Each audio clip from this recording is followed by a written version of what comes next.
Hello বন্ধুরা, তোমরা কেমন আছো? আশা করছি সবাই ভালো আছে, সুস্থ আছে। তো আমি সকালে আবার চলে এলাম ছাদে, কিছু ছাদে কাজ করতে।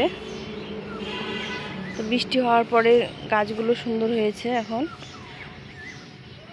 তো আমি কিছু কিচেন কম্পোস্ট যেগুলো জড়ো করেছি, কদিন বৃষ্টি হয়েছিল, বৃষ্টিতে কোনো কিচেন কম্পোস্ট করা যায়নি, সব এখানে জড়ো করেছি। তো এখান থেকে কিছুটা লিকুইড সার বেরিয়ে গেছে।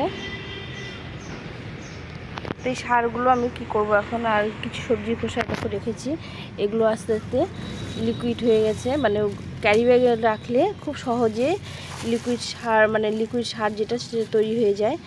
আর তার সঙ্গে এটা কিচেন কম্পোস্ট হিসেবে ব্যবহার করা যায়।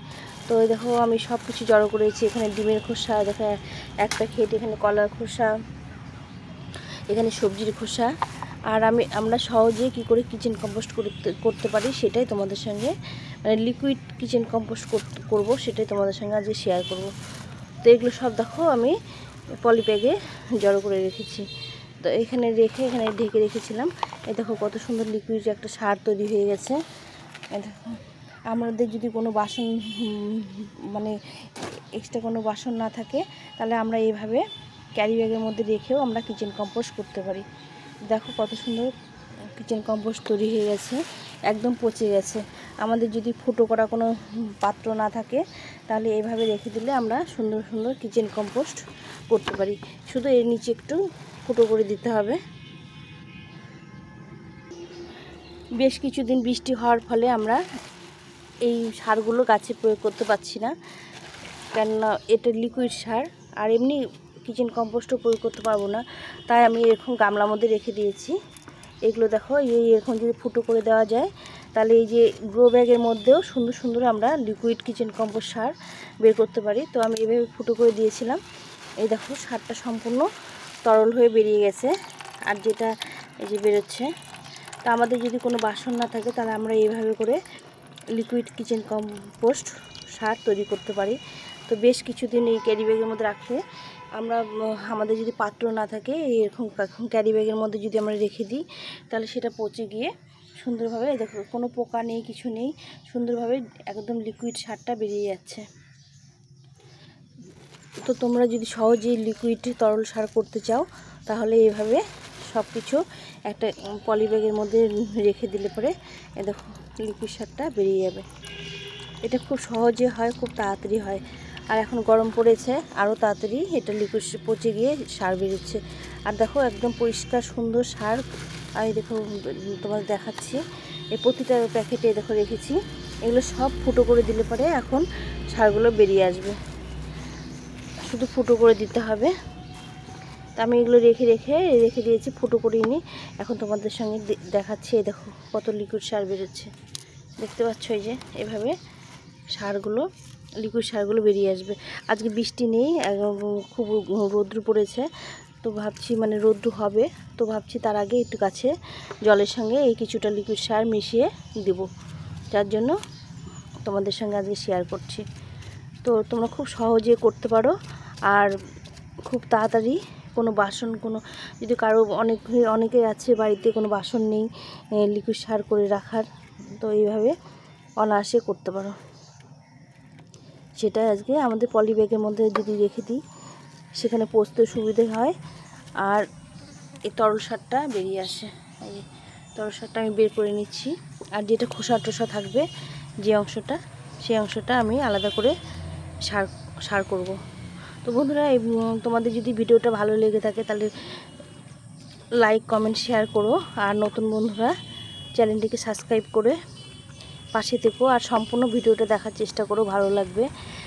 তো এইভাবে তোমরা, এই যে আরও আছে, এভাবে তোমরা মানে বালতি বালতি লিকুইড সার করতে পারো অনায়াসে, বিনা খরচায়, বিনা পাত্রে। এই যে এক সাইড করে রাখতে হবে, একটু উপর দিকে চেপে রাখতে হবে, আর এরকম ফুটো করে দিতে হবে। তাহলে কি হবে, যে পচে গিয়ে যে তরল সারটা আছে সেটা বেরিয়ে যাচ্ছে, দেখো বেরিয়ে যাচ্ছে।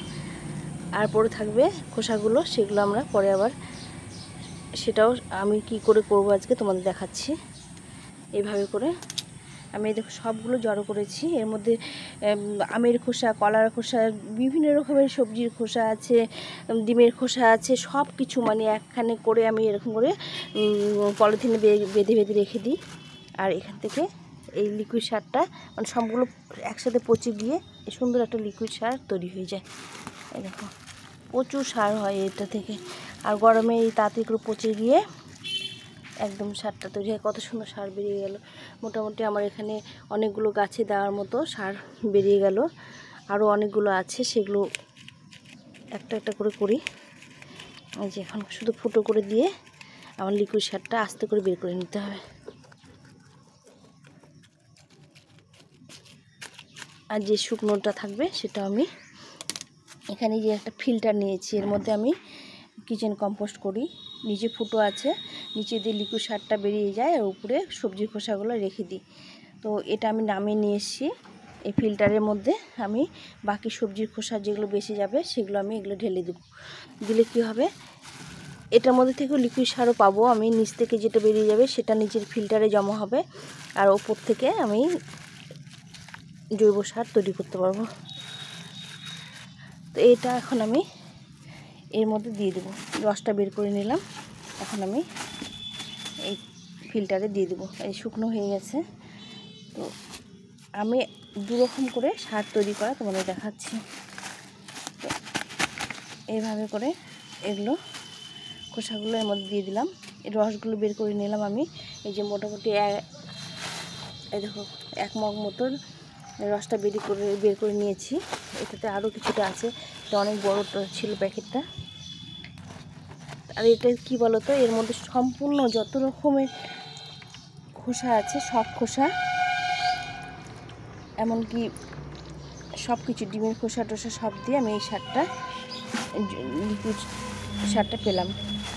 আর এটা আমি এই ফিল্টারে দিয়ে এটাকে আবার মানে পচতে দেবো। এর মধ্যে কিছুটা কলার খোসা দিয়ে দেবো। কলার খোসা টোসা এর মধ্যে আছে, ডিমের খোসা দিয়ে।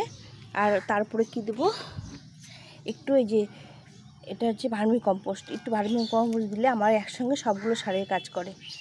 দিয়ে আমি এটা আবার বসিয়ে রেখে দেবো। তো চলো এটা বসিয়ে রাখি। তো বন্ধুরা দেখো, এই যে ফিল্টার, এই যে এটা নিচের অংশটা, এখানে সারগুলো মানে লিকুইড সারটা বেরোচ্ছে। আর আমি উপরের দিকে এটা বসিয়ে দেবো। এই যে ফুটো করা আছে, এখানে আমি এটা বসিয়ে দিলাম। এই যে এখন এখানে কি হবে, এখানে আস্তে আস্তে জৈব সারটা তৈরি হবে। আর এই লিকুইড সারটা এখানে বেরিয়ে গিয়ে এই যেখানে একটা মগ দিয়েছি এখানের মধ্যে জমা হবে। তাহলে আমার কি হচ্ছে, এখানে আমি লিকুইড সারটা পেয়ে যাচ্ছি। এই যে 1 মগে জমা হয়, এখানে 1 মগ করে নিয়ে আবার জলের সাথে মিশিয়ে দিই। আর এখানে জৈব সারটা তৈরি হবে। এর মধ্যে একটু করে মাটি, একটু করে ভার্মি কম্পোস্ট, কলা খোসা সব দিয়ে রাখলে এটা আস্তে আস্তে সার হয়ে যাবে। তো এটাকে ঢেকে দিতে হবে। ঢেকে দিলাম। চলো এখন লিকুইড সারটা তৈরি করি। এখানে 1 বালতি জল নিয়েছি, আর এখানে এই 1 মগ না হলো কিছুটা, বেশ কিছুটা এই যে লিকুইড সার হয়ে গেছে। তো আজকে তোমাদের দেখালাম আমি কি করে করি সেটাই আর কি। এখানে এই জলের মধ্যে মিশিয়ে নেব। মিশিয়ে নিয়ে আমি এখন যে গাছগুলো শুকনো আছে, আজকে হয়তো বৃষ্টি হবে না, মেঘ সেরকম আকাশে নেই, তো আজকে আমি এই জলটা কিছুটা দিয়ে দেবো গাছে। আর লিকুইড সারটা তাড়াতাড়ি গাছ গ্রহণ করে। তো দেখো এই যে কুমড়ো গাছ, এই যে কুমড়ো করলা গাছ, এই করলা ধরেছে। তো এই গাছটার গোড়া শুকিয়ে গেছে, এই গাছের গোড়ায় আমি এই লিকুইড সারটা দিয়ে দেবো। এটা এখন বৃষ্টির সময় তাড়াতাড়ি এখন শুকনো হয়ে গেছে, তাড়াতাড়ি নিয়ে নেবে, বৃষ্টি আসার আগে এটা গ্রহণ করে নেবে। তো এভাবে আমি ফল গাছে ফুল গাছে এই লিকুইড সারটা দিয়ে দেবো। তো এই যে অ্যালামন্ডা গাছ দেখো ফুলগুলো নেতিয়ে গেছে জল অভাবে। তো এই গাছের গোড়ায় আমি এই সারটা দিয়ে দেবো। এইভাবে করে গাছগুলোর মধ্যে দিয়ে দিলে কি হবে, যেগুলো শুকিয়ে গেছে যে গাছগুলো, সেই গাছগুলো গোড়ায় গোড়ায় আমি এইভাবে এই জলটা দিয়ে দেবো। এই ছিল আজকের ভিডিও। তোমাদের কেমন লাগলো অবশ্যই কমেন্ট করে জানিও। যদি ভালো লেগে থাকে তাহলে লাইক কমেন্ট শেয়ার করে পাশে থেকো। আর নতুন বন্ধুরা অবশ্যই সাবস্ক্রাইব করো আর ভিডিওটা সম্পূর্ণ দেখার চেষ্টা করো। এখন এই পর্যন্ত, সবাই ভালো থেকো, সুস্থ থেকো, টাটা।